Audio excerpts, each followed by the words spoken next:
Here we go.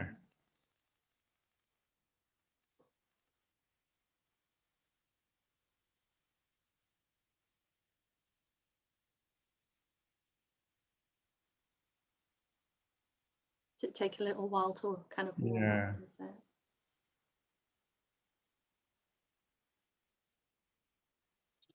Right, we are live. Welcome, everyone. I'd like to introduce my guest for tonight, who's very kindly set aside some time to speak to us. She's the best-selling author of the book Unmasking, and her name is Tara Halliday. Welcome, Tara. How are you doing? Thank you very much, Bill. Yes, I'm doing really well, thank you. Given lockdown, I mean, as best we can, really. But yeah, great. And I'm really pleased to be here because I think I can help, which Oh, is that's always brilliant. a good Yeah. feeling. Yeah. So perhaps we can just start off the conversation tonight with perhaps explaining your sort of entrepreneur journey, how you got into business, and how you came about writing your book.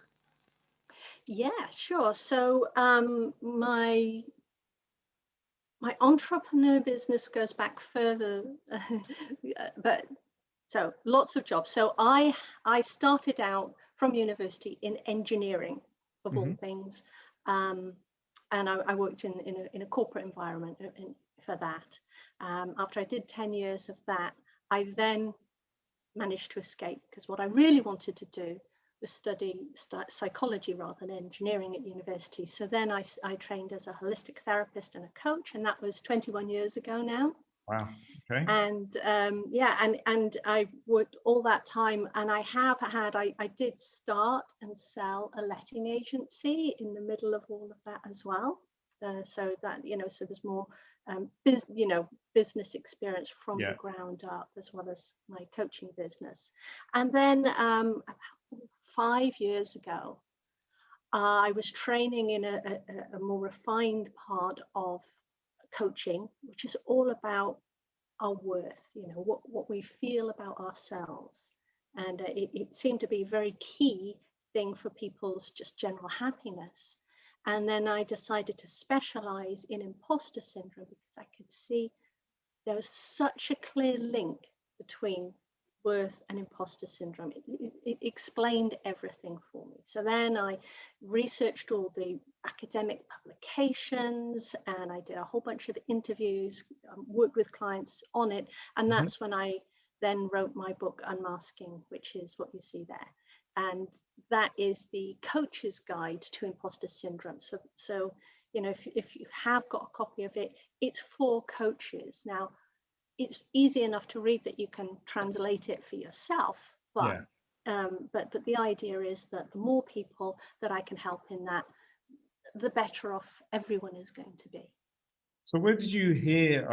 I've spoken to many people, and I didn't know about anything about imposter syndrome until I heard you speak to a friend of ours. And where did you find out about imposter syndrome and the causes of it, and just the term? Was it part of your psychology sort of interest, or? Yeah, I think it came from one of my clients. And so one of my clients described it. I was doing just general coaching and holistic therapy, and they mentioned it. And of course, anything new, I'm like, oh, what's that? So then I looked into it, and then I saw it, and then I saw my own imposter syndrome, which I hadn't even noticed in the past before. So that was a revelation for me, and so that's included as well. All right. Okay. So maybe you can tell us all about it. What is imposter syndrome? Yes, absolutely. So imposter syndrome is it's not a medical syndrome, actually. So you won't go to the doctor or a psychiatrist and get diagnosed with it. There's no medication for it. It's not technically a syndrome, but it's a shorthand. It's just come to be called that. And it is the secret feeling of being a fraud, of not being good enough, and a fear of being found out, that if people find you out, then it will be an absolute disaster. And that then influences there's a whole bunch of things that people do when they have that. But effectively, it both holds you back, and it drags you down. So, for somebody who has their own business, working in a business, it's really not helpful.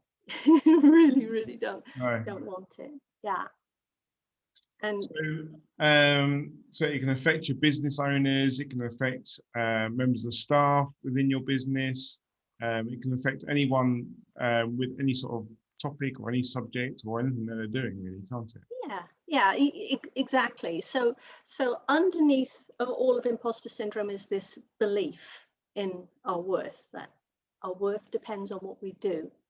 So if we do something good, we are good. If we do something bad, we are bad. So we've mixed up our identity with our actions. That's the the crux of it right there, the real problem. And so for most people, most people have that belief kind of simmers under the surface. It doesn't show up.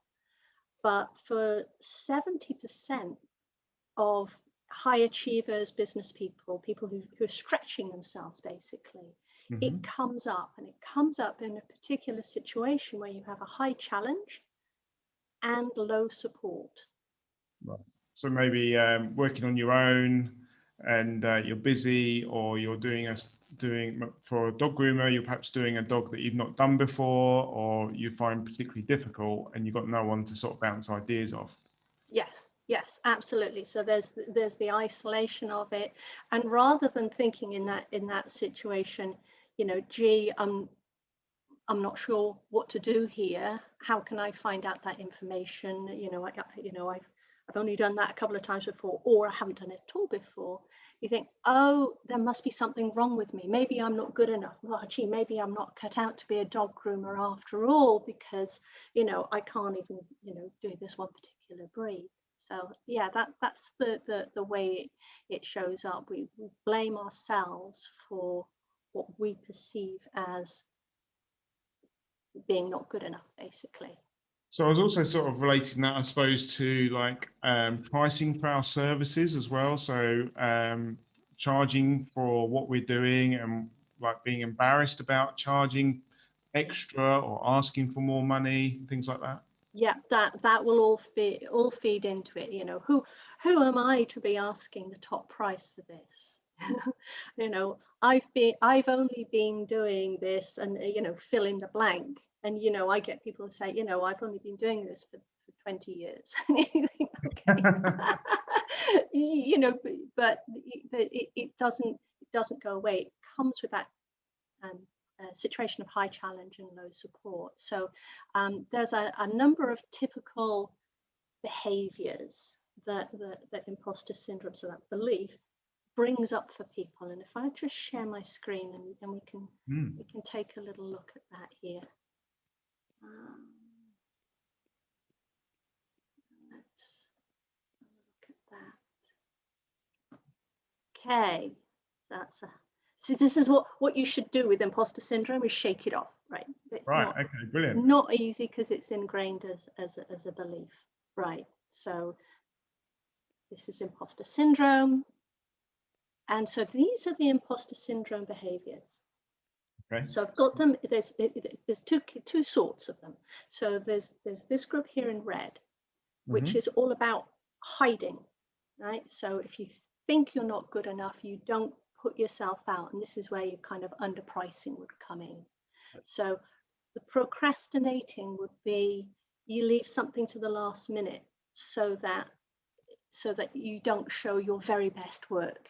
Right. Because if you did show your best work, then someone might criticize it, and then it would mean something bad about you personally. Deflecting praise is one that's very common. Yeah. Oh yeah, I just got lucky. Oh, it wasn't me, it was the team. Oh, it was a fluke. I had a good day. I had sharp scissors these days. Whatever. But rather than taking it aboard and saying, yes, I did do something well, and thank you. Avoiding. So you might avoid. So if you've got your own business, you might avoid, expanding out. Taking on new clients. Taking on, going into a partnership, for example, with the local dog kennels, something that you possibly could do.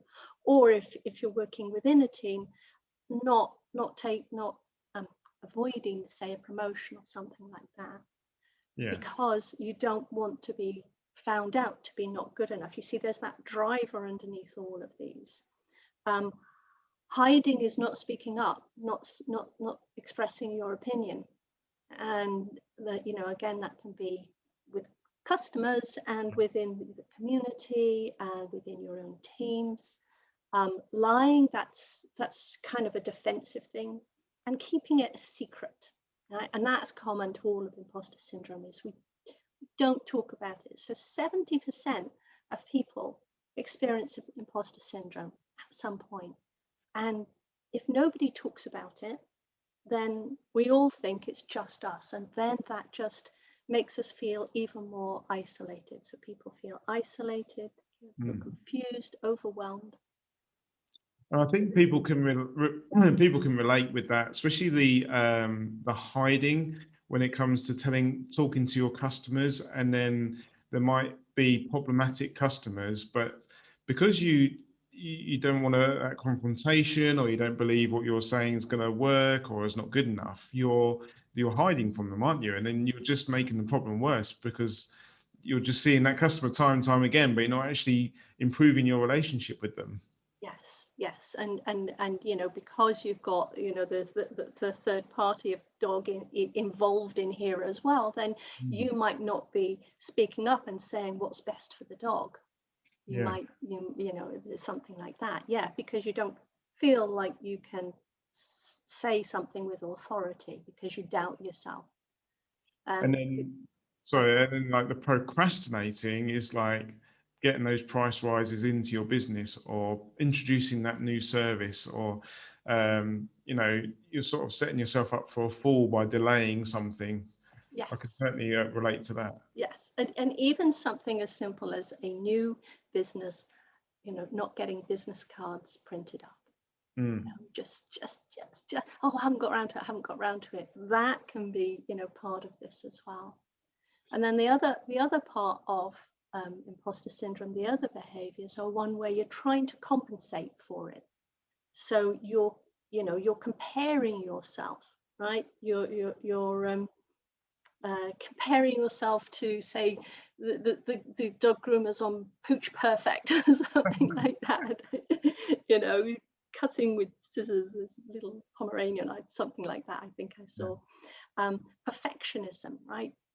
Pushing yourself rather than having high standards, feeling that you need to be perfect, and if you're not, you get upset.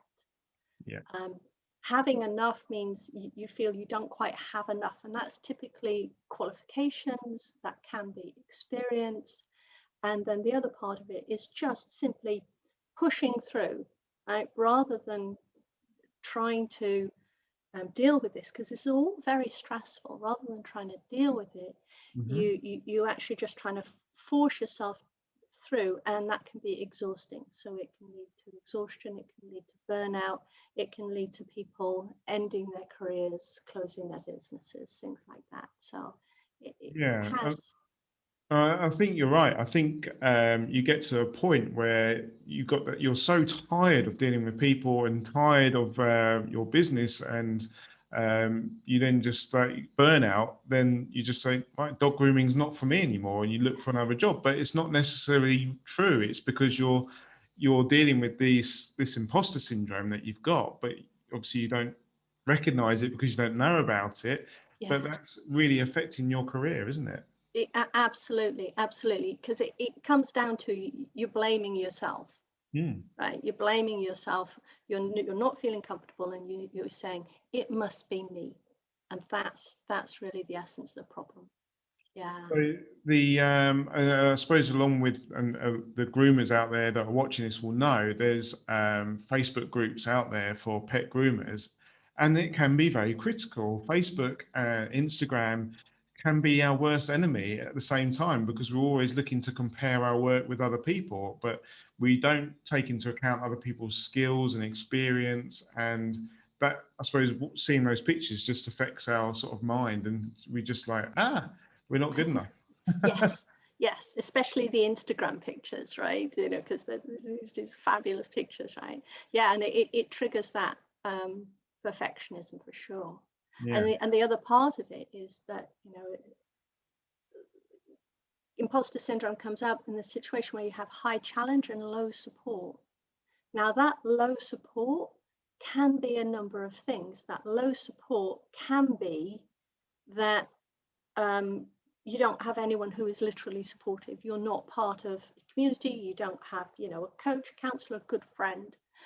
So it can be like just not having enough support, or it can be toxic.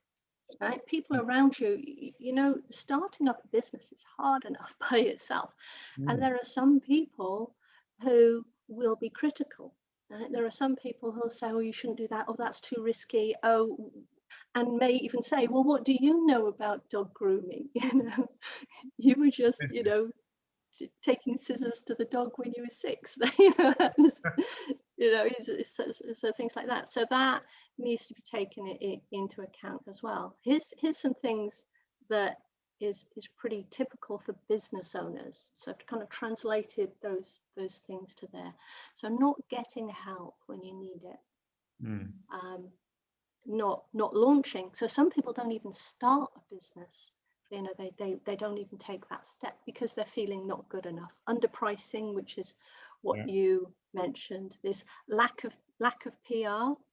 So I mean that can be as small as not putting your business card in the co-op window or something like that. Lack of PR then leads to lack of customers, and then you start blaming yourself because your business isn't busy enough, and you're not making the money you think it is. But you're kind of, I suppose, you're kind of destroying yourself in a way, aren't you? Because of this, you're not giving yourself enough opportunity. Yeah, it's definitely got that element of self-sabotage in it, and this, I've got to say, this isn't deliberate, right? And a lot of this might be under the radar. I mean, it certainly was for me. So when you look at this list of these things, not quoting, right, for jobs, not publishing, like, so there's all sorts of social media things you can be doing, underselling, overworking, all of these things, you might not recognize, that's imposter syndrome.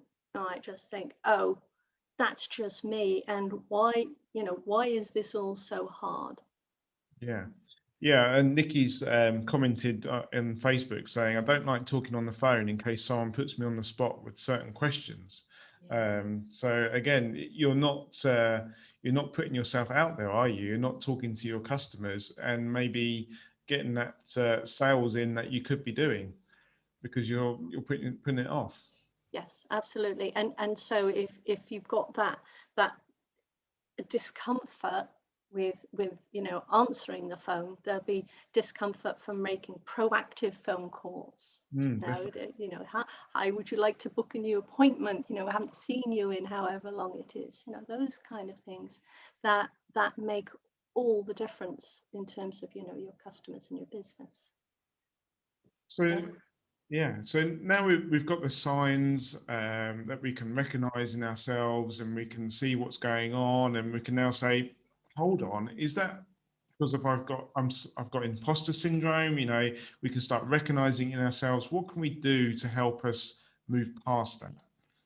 Right, there's a few things that you can do. The very first thing is to recognize what it is, that it's not you, right? It's not that you're not good enough. It just feels like it. And you're drawing a wrong conclusion, and vast majority of people hold the belief that my worth depends on what I do. So you're not alone is the big message here. Is that you're not the only one. And just knowing that can help. Just knowing that can help people relax and think, okay, this is normal, right? It's a normal response to that belief. So this self-doubt, maybe it's not me, and that can help. The next is to get support. Right. Wherever you can. And if you've got any people in your life who are negative towards you or your business, critical. And it can come from the oddest places, right? Mhm. For example, in starting my own businesses, my mother grew up thinking that, employment means you need to have a job because that's Mhm. what's secure, and then you'll get a pension. And so she would offer, and actually still continues to offer, criticism. Right? Oh, are you sure? Is that sale? You've got a sale, great, but is that enough? Or, are you sure you should be doing it like that? Oh, I don't know if you should. It shouldn't cost that much, should it? All of these kind of things. And when it comes from a loved one like that, Mm. it's harder to dismiss it. So if you do identify them as people who, for their own set of beliefs about what work is and what work should be, they're critical of you, then just don't talk to that person about your business. Don't talk to Right. them about your work. Instead, find people who are supportive, who you can talk to, who encourage you to grow and do stuff. Surround yourself with positive people that have got positive things to say. Yes, And absolutely. if you're like in your grooming shop or you're at home and you need to make that phone call to that person, what can you do to sort of just get past that bit? Just like, right, I need to make this phone call. Is it just get on and do it? And does that get rid of the imposter syndrome or?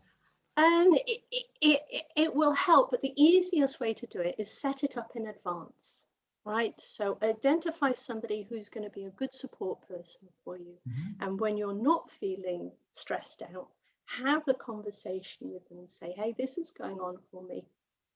And every now and then I get these feelings and they come up, and would it be okay if I called you for just a bit of a pep talk?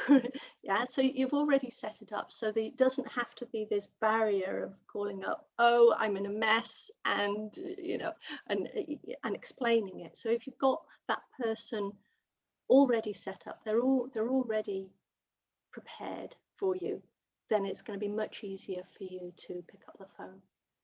And speak to someone. Speak to someone, yes. Or when we have, the fabulous opportunity, back again, we'll meet in person. Yeah, yeah. And is there any way we can prevent ourselves from falling into this trap? Obviously, getting to know what it is helps already. It's probably going to already be helping people. But is there any way we can prevent this? So it's a combination of high challenge and low support. Right? Mm. So we can address this support part of it. You can, I mean, you can step back from the challenge, but that's really not what most people want to do. You want to, stretch yourself. You want to learn new things. You want to, be, positive and proactive in your business. So recognize if you're trying to take on too much. That's probably a good thing. And if you are going for a big goal, you've got motivational speakers talk about, yes, do this big goal. If you are doing that, make sure you get extra support to help you through that. So that can be very, very useful. Other typical things that people do, they don't say no, so they just say yes, yes, yes, Yeah. and get overwhelmed. So the fine art of saying no, that's a good one. But learning to say no to people. Learning to say no, and you can do it in a gentle, polite way. It doesn't have to be confrontational, but it's you do a few things there, because when you're better with your boundaries like that, then you're giving yourself a message that I'm worthwhile. So that helps with that underlying belief. There's another issue that a lot of people with imposter syndrome have that comes up, which is they don't ask for help. And, this, who knows where it comes from? It could be, and this is my suspicion, that it comes from our school days where we weren't allowed, we had to do everything ourselves. Yeah. It was cheating, right? if we got somebody else to help, and we certainly couldn't collaborate on tests or anything like that. And many people carry that into adulthood with them. They don't ask for help. They think it, they should do it by themselves, or they think it makes them look, weak, or they think it's making them prove that they're not good enough by asking for help. Right? Yeah. And so, Denise just put on there, I'm a yes person. Is there any particular technique that can turn that around into just saying no? Is there something you can practice? Or yes, it is. Exactly. So there's a particular psychological technique called gradual exposure. Now, gradual exposure is how they treat people who have phobias, like spiders. First, yeah, they talk about spiders, and then when that's comfortable, they go on and look at some pictures, and then later, when that's more comfortable, they go on to real spiders. So it's a progressive, just stretching the envelope. So with saying yes to everybody, practice saying no, but just on a very, very small scale, where it's not big, it's not important. Just try it out. And then when you get comfortable with saying no in certain situations, then, carry on. I mean, one of the problems with saying no, or not saying no, is that it's a surprise. Somebody asks you to do something and you're like, I don't know what to say, so I'll say yes. I can't think of a good enough excuse on the fly, so I'll just automatically say yes. What you can do with that, if have some pre-prepared things that you would say, like you'd say, that sounds interesting. Can I get back to you? Right? Just buying yourself some time, so you haven't got that urgent on the spot feeling, and then you give you time to think of something and you get back to them the next day or something. So it's not actually saying the word no, but it's using other words to say it, isn't it? So it doesn't sound so harsh to the person you're talking to. It's letting them down gently. Yeah, or even can I get back to you? You might get back to them with a yes, you might get back to them with a no, but you haven't been kind of automatically said yes just because you're on the spot and can't think of a good reason why. And the other thing is that you don't have to have a great excuse. We always think we have to have this this great reason why we can't do something. And you can say something like, I'm sorry, that's not possible for me right now, or even give a time when you would be prepared to do it. I can't do that right now, but how about in 2 weeks' time? Is that still going to be okay? So you've got options there, but it's definitely taking it away from the yes, no, black, white thing, and giving yourself a little bit of breathing space. And then as you do that more and more, it'll get easier. And saying no actually can drive demand as well, can't it? It can build up that tension, that can build up that want of your services. It's like, you can't do it now, but I really want to use you. I really want to work with you. So it can actually help you as well in building up your customers and your services. Absolutely. Very, very, very good for business to say, we can't fit you in until a particular time, rather than saying, well, I've got time at 8:30 at night. And you don't need to do that. Yeah, Sam's put on here that Sam does struggle with help and believes it's definitely down to not feeling good enough or coming across like I can't do something or being a burden. That's something that I've certainly felt over the years. Is like if I've got I need something or ask someone to do something for me, I feel like it's a bit of a burden, and I'd rather go out of my way to do it myself. If that makes sense. It makes perfect sense, and that being a burden is another way of not really feeling your own worth, not feeling good enough. You're feeling like you're imposing on people by asking, or the thing to be aware of in that is that people like helping. Yeah. People like to give gifts. This is part of the reason Christmas is so much fun, not just because we receive it, because it's nice to give gifts as well. So you can see yourself as giving somebody else the opportunity to feel good about supporting you, helping you, you know, whatever it is you're asking for. So that just, again, a little shift. You're doing it for them, if you like. Little shift of your mindset. And Yeah. yeah, I mean, that's why, like, groups like myself, like the groups we've set up, is to help people. And Sam's just saying it's funny because she's the type of person that loves helping others, giving her support, but Yes. don't give too much support, because obviously you need to look after yourself, don't you? Yes, exactly.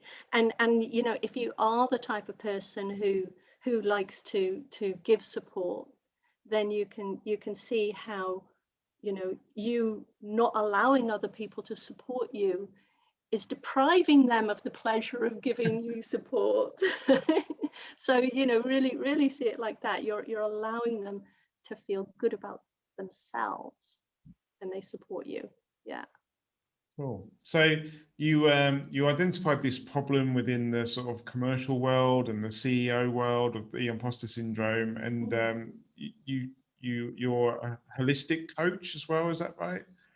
Holistic therapist and coach. So that's effectively what I do. Is I run an 8-week program for CEOs and executives, and it takes them through a way to get rid of imposter syndrome. So that the first part is calm. So this is calming the nervous system. When we get stressed, Mhm. our bodies go into fight or flight, or, you know, run away or freeze. Right? So this is overwhelm. Yeah.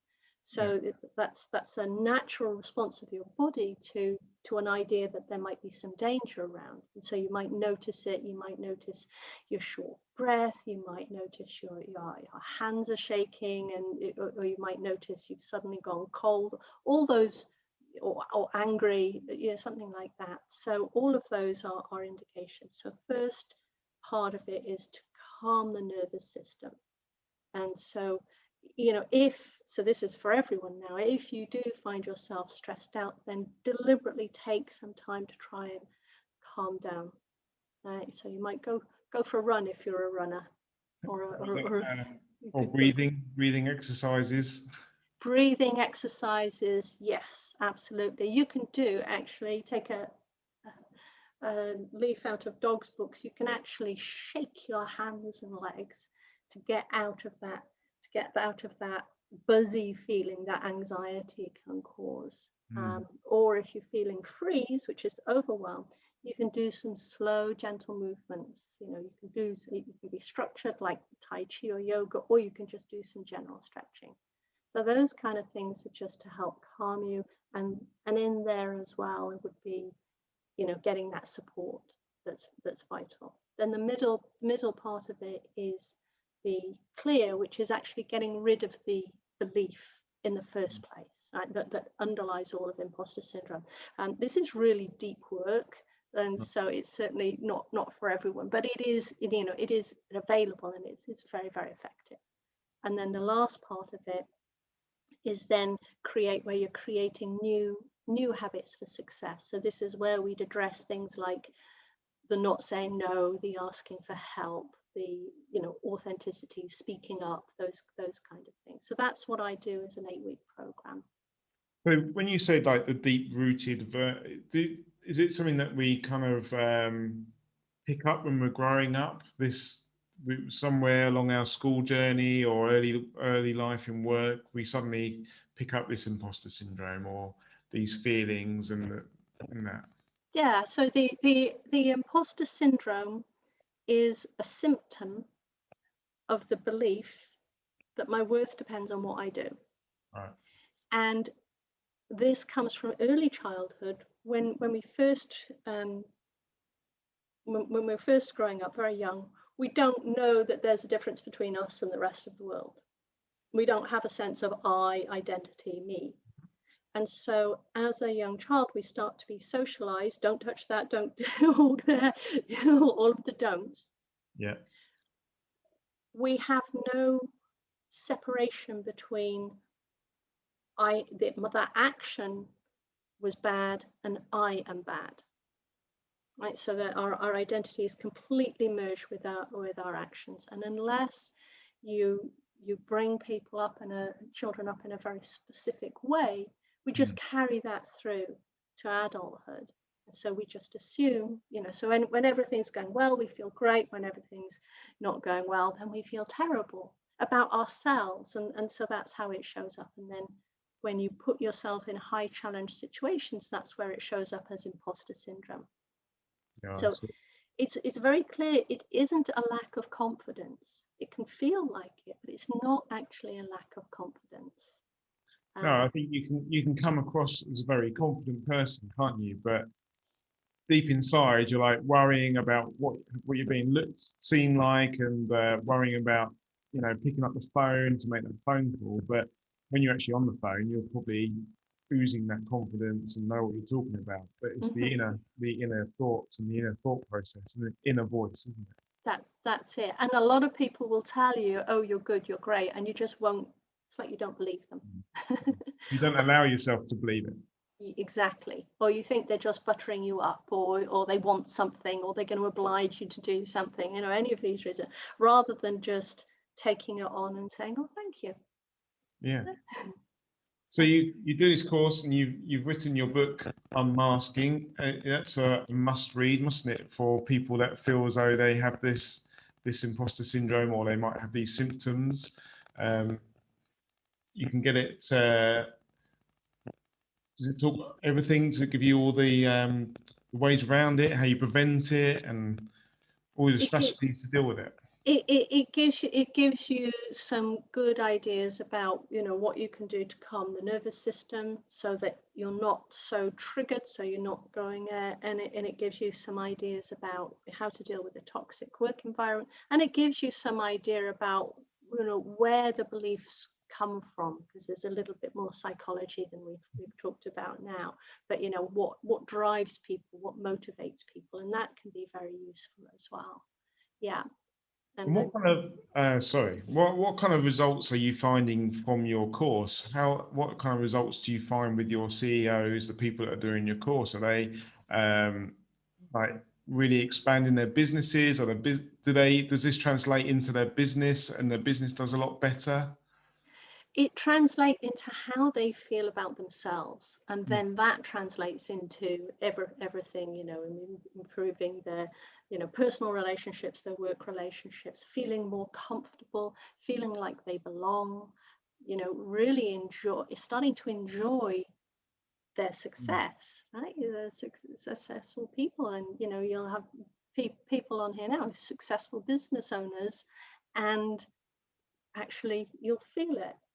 You'll feel good about yourself, not worried that somebody's gonna catch you out. So yeah, all sorts of things. People will they feel more confident, right? But it's not like a forced confidence, like standing with your hands on hips like Superman, and trying to be strong and all of that. It's not that. It's an effortless confidence. So it's like somebody might come along and suggest something to you, and you forget to doubt yourself.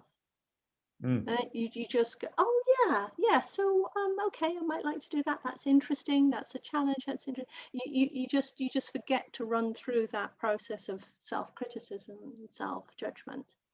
And so yeah, it shows that people are more confident doing presentations. People speak up more, so it's the opposite of all those things that we did.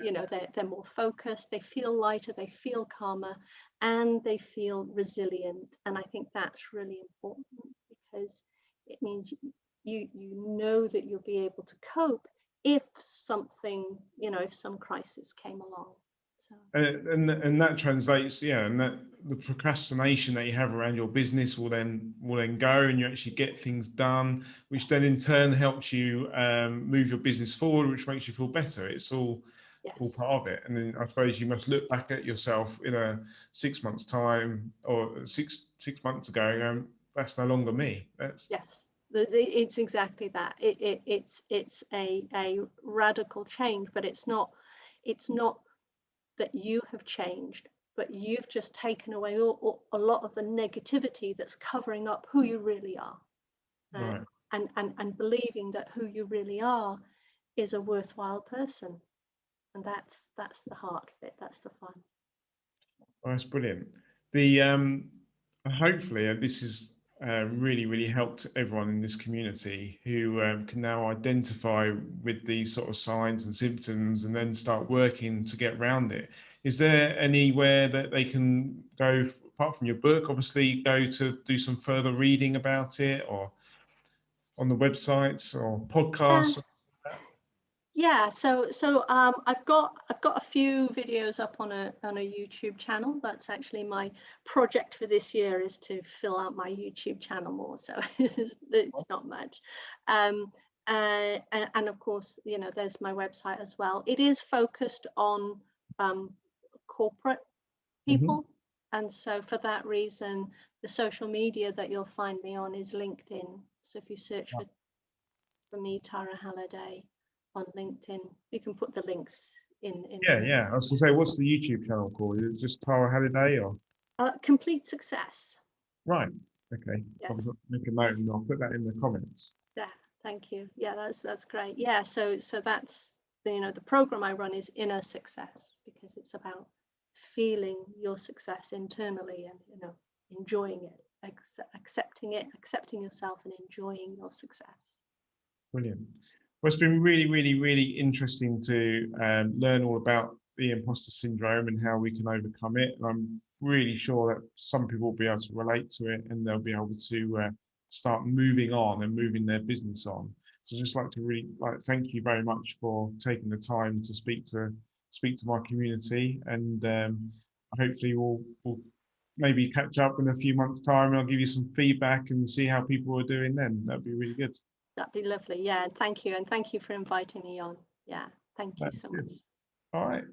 All Take right, care. take care, Bill. Bye-bye. Bye.